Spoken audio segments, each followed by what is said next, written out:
Në kuadër të ditës botërore të mjedisit, organizata ndërkombëtare e UNESCO ka shpallur zyrtarisht liçenin e Shkodrës si një nga 14 rezervat e reja të biosferës në botë për vitin 2026.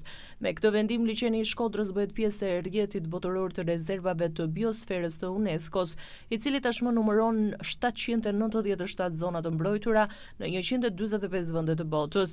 UNESCO vlerëson rezervat e biosferës si territore me vlera të jashtëzakonshme ekologjike, ku ruajtja e natyrës ecën paralelisht me zhvillimin e qëndrueshëm dhe mirëqenien e komuniteteve lokale.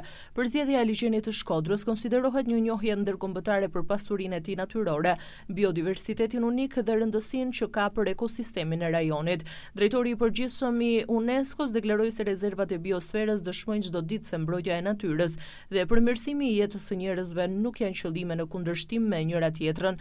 Për Shkodrën, ky status i ri pritet të sjellë më shumë vëmendje ndërkombëtare, mundësi për zhvillimin e turizmit të qëndrueshëm, projekte mjedisore dhe promovimin e një prej pasurive më të rëndësishme natyrore të Ballkanit. Liçeni i Shkodrës ishte një nga 14 zonat e reja të shpallura këtë vit nga UNESCO, krahas rezervave të reja në vende si Kanadaja, Portugalia, Mongolia, Filipinet dhe Vietnami.